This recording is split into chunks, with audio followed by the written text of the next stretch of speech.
Hello students, welcome back to my channel. Today I have come with the play Box and Cox written by John Maddison Morton. This play Box and Cox is a one act play. First of all, I shall tell you what is a one act play. A one act play is a play that has only one act, as distinct from plays that occur over several acts. ये जो box and COX है ये one act play है, जिसमें one act play में क्या होता है, जिसमें सिर्फ एक ही एक्ट होता है, इसमें बहुत से एक्ट्स नहीं होते हैं. वन एक्ट प्लेज में consist of one or more scenes. इसमें एक या एक से ज़्यादा सीन्स हो सकते हैं, लेकिन एक्ट एक ही होता है. ये जो बॉक्स एंड कॉक्स है ये एक फार्स भी है. फार्स कैसे है ये? फार्स क्या होता है? A farce is a literary genre and type of comedy that makes use of highly exaggerated and funny situations aimed at entertaining the audience. Means farce क्या होता है? एक टाइप ऑफ कॉमेडी होती है, चीप टाइप ऑफ कॉमेडी होती है, जिसमें characters भी काफ़ी फ़नी होते हैं और काफ़ी बढ़ा चढ़ा के चीज़ों को बताया जाता है जो रियल लाइफ में पॉसिबल नहीं होता, और फनी वे में उस चीज़ को बताया जाता है ताकि ऑडियंस का मैक्सिमम एंटरटेनमेंट किया जा सके. Now come to the introduction of the story of this play. Box and Cox is a one-act play by J.M. Morton. It has been considered as a romance of real life in one act. There are three characters in this play, two male and one female character. The two male characters are John Box, a printer, James Cox, a hat maker. The only female character is in the play is Mrs. Bonser. She is the keeper of lodging house. Box and Cox are lodgers, are tenants in her house. The point of interest in the play is that Mrs. Bonser rents out the same room to both Box and Cox in her lodging house. ये जो play है इसमें दो mail characters हैं. एक का नाम है जॉन बॉक्स और दूसरा है जेम्स कॉक्स. जॉन बॉक्स जो है वो प्रिंटर का काम करता है प्रिंटिंग प्रेस में. वो रात को ही जॉब पे जाता था. और जो जेम्स कॉक्स है वो एक हैट मेकर है जो हैट मेकिंग का काम करता है किसी शॉप में. वो डे टाइम पे ही अपनी शॉप पे जाता था. द ओनली फीमेल करेक्टर इसमें जो बताया गया है दैट इज़ मिसिस बॉन्सर. वो क्या है? वो keeper of a lodging house, means अपना मकान जो है वो रेंट पे लोगों को देती थी. बॉक्स एंड कॉक्स जो हैं उसके दोनों टेनेंट्स हैं जो एक ही रूम में रहते हैं. उसने मिसिस बॉन्सर ने एक ही रूम दोनों को दिया था क्योंकि दोनों अलग अलग टाइम पे अपने काम पे जाते थे. बॉक्स जो है वो रात को जाता था और कॉक्स जो है वो हैट मेकिंग का काम करता था, वो दिन में जाता था. वो आपस में मिल नहीं पाते थे, तो इस तरह से उसने एक ही रूम अपने दो टेनेंट्स को दे दिया. यही पॉइंट ऑफ इंटरेस्ट है इस स्टोरी का, इस प्ले का, कि वो एक ही कमरा दो टेनेंट्स को कैसे देती है. यही इसमें कॉमेडी आपको देगा. ये लेसन इस तरह से कॉमेडी है. बॉक्स एंड कॉक्स जो है ये प्ले जो है दिस इज़ अ कॉमेडी, जैसे मैंने आपको पहले बताया फार्स है. और ये तीनों करेक्टर्स इसमें फार्स जो है वो क्रिएट करेंगे. Now come to the summary of the story.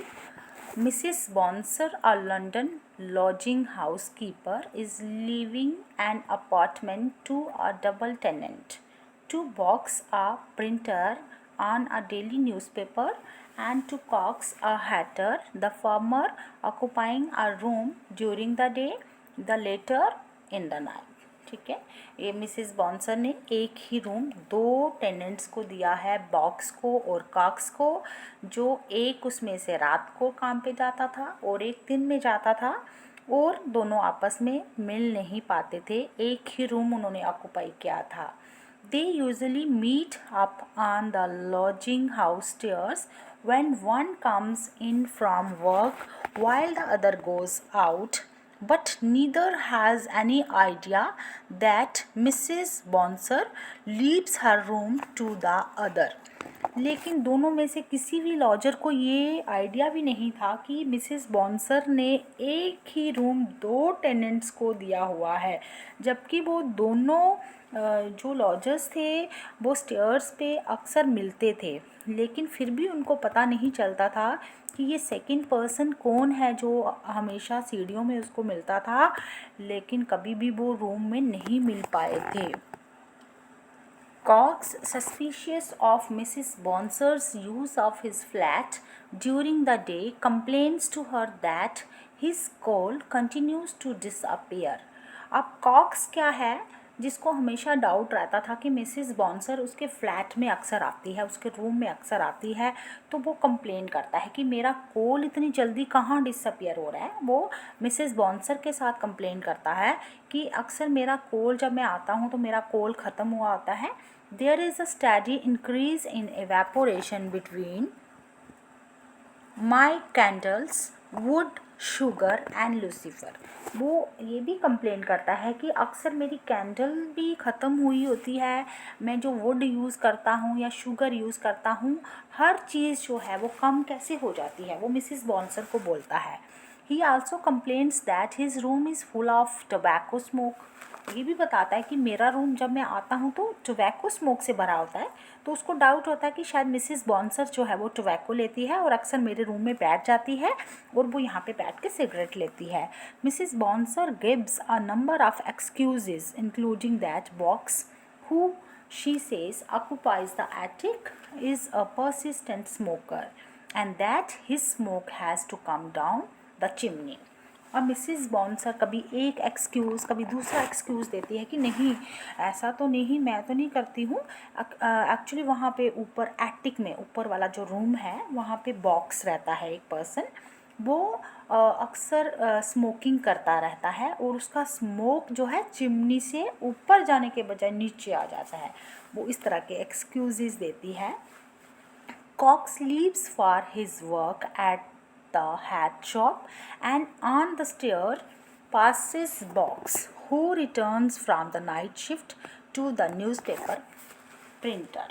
अब वो चला जाता है बॉक्स काम पे, लेकिन रास्ते में वो जाते जाते सीढ़ियों में रास्ते में बॉक्स से मिलता है जो कि वापस आ रहा था अपनी नाइट ड्यूटी दे के as a printer. Box has brought home with him a chicken leg that he prepares to cook at once. Box जब घर में आता है तो वो अपने साथ एक चिकन लेग लेके आता है। उसने चिकन लेग जो है वो पकानी थी अपने ब्रेकफास्ट के लिए। He lights the fire, is indignant that his matches were used and his candles burnt low. अब वो देखता है कि जब वो लाइट लगाने लगता है, फायर लगाता है, तो वो देखता है कि मेरी मैचेस भी ख़त्म हो रही है, मेरी कैंडल भी सारी वर्न आउट हो गई है। For being at home only during the day, जबकि वो कहता है कि मैं दिन में ही घर में होता हूँ, मैं रात को तो घर में होता ही नहीं हूँ, तो मुझे कैंडल की ज़रूरत पड़ती नहीं है, जस्ट मैं फायर लगाने के लिए कैंडल का यूज़ करता हूँ। तो ये मेरी कैंडल कहाँ यूज़ हो रही है, कौन मेरी कैंडल को यूज़ कर रहा है। ही सस्पेक्ट्स मिसेस बॉन्सर दीज डेप्रिटेशंस, वो सोचता है कि मिसिस बॉन्सर ये सारी चीज़ें जो मेरी मिसप्लेस हो रही हैं, इस सब के लिए रिस्पॉन्सिबल मिसिस बॉन्सर है, वही मेरे पीछे से मेरी चीज़ों को यूज़ करती है। Leaving his chicken leg to cook, he goes to bed for a short nap. Cox returns having been given the day off by his employer.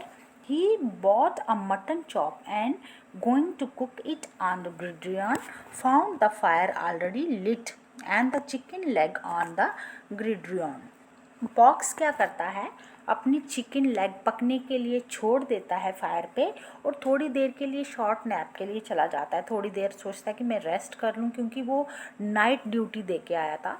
इतनी देर में कॉक्स भी वापस आ जाता है। शायद उसके एम्प्लॉयर ने उस दिन उसको ऑफ कर दिया था, उसको छुट्टी हो गई थी। He was late in job, वो अपने काम के लिए लेट हो गया था, तो उसके एम्प्लॉयर ने उसको उस दिन हॉलीडे कर दी कि आज तुम्हें छुट्टी है, आज तुम्हें काम नहीं करना है, तुम जाओ। He brought a mutton chop. तो उसने सोचा कि चलो मैं अपने घर में मटन चॉप लेके जाता हूँ, मैं मटन चॉप ही आज बनाता हूँ। तो वो भी आ गया घर में। वो मटन चॉप जैसे ही पकाने लगता है ग्रिडल में, तो वो देखता है कि उसकी फायर तो ऑलरेडी किसने जलाई हुई है और कोई चिकन लेग पका रहा है। तो उसको डाउट होता है मिसेस बॉन्सर पे कि ये सारा कुछ मिसेस बॉन्सर कर रही है। उसने सोचा कि मैं जॉब पे चला गया हूँ, मैं तो रात को ही आऊँगा वापस, तो वो पीछे से मेरी चीज़ों का यूज़ कर रही है। उसको काफ़ी गुस्सा आता है मिसेस बॉन्सर पे। जबकि वो जो था वो जो चिकन लेग थी वो मिस्टर बॉक्स की थी। वो क्या करता है, he removes it and puts his chop in its plate and hurries to the adjacent room for a plate. अब वो क्या करता है, वो जो चाप उसको लेता है, उसको रख लेता है वहाँ प्लेट में, and hurries to the adjacent room for a plate, और एक प्लेट लेने के लिए एडजेसेंट रूम में चला जाता है। वो अपना चाप पकने के लिए छोड़ देता है और चिकन लेग को हटा देता है। The slamming of the door awakens box. जैसे ही डोर की आवाज़ आती है, जब बॉक्स अंदर अपनी प्लेट रेडी करने के लिए जाता है, तो बॉक्स उठ जाता है। Who remembering his chicken leaps out of the bed and finds the chop where he left the chicken leg. अब वो दौड़ के जाता है कि मेरी चिकन लेग जो है वो जल गई होगी। बेड से उछल के दौड़ के भागता है अपनी चिकन लेग के लिए जो उसने पकने के लिए छोड़ी थी, लेकिन वहाँ पे वो चिकन लेग उसको नहीं मिलती है फायर के ऊपर। He angrily seizes the chop, flings it out of the window and leaves the room to pick up a plate. अब वो क्या करता है, जब देखता है कि ऊपर तो चॉप पक रहा है, तो ये मिसेस बॉन्सर ने सोचा कि मैं सो गया हूँ और मिसेस बॉन्सर मेरी चीज़ों को यूज़ कर रही है, सोच रही है कि मैं पहले चॉप पका लेती हूँ। तो वो क्या करता है, चॉप को उठाता है और उसको विंडो खोल के विंडो से बाहर फेंक देता है। Leaves the room to pick up a plate, और वो भी रूम से बाहर स्टोर में अंदर रूम में जाता है अपनी प्लेट रेडी करने के लिए, अपना ब्रेकफास्ट खाने के लिए प्लेट रेडी करता है। Cox returns and instead of his chop, he discovers the rasher that follows the chop out of the window. अब वो देखता है कि उसकी चॉप के बजाय वो डिस्कवर करता है कि वहाँ पे चॉप नहीं है, उसका चॉप जो है बाहर फेंक दिया गया था। और आप ये देख सकते हो कि दोनों ने एक दूसरे का जो ब्रेकफास्ट था वो विंडो से बाहर फेंक दिया, बॉक्स ने भी और कॉक्स ने भी। Box and Cox meet each imagining the other to be an intruder, each pulling the rent received from his pocket last week and each clamoring loudly for relief from the landlady. जब वो दोनों अपनी plates लेके centre में मिलते हैं दोनों, तो एक दूसरे को देखते हैं, तो वो दोनों सोचते हैं कि तो ये इस रूम में क्या कर रहा है। बॉक्स बोलता है कि ये मेरा रूम है, you go out of the room. Cox बोलता है कि you go out of the room, this is my room, I am giving rent to Mrs Bonser. लेकिन दोनों परेशान होते हैं, दोनों कहते हैं कि मैं भी, मेरे पास भी रिसीप्ट है, रेंट रिसीप्ट है, मैं भी अपनी पॉकेट से आपको रिसीप्ट दिखा सकता हूँ। तो दोनों अपनी रिसीप्ट प्रोड्यूस करते हैं, दोनों के पास रेंट की रिसीप्ट होती है।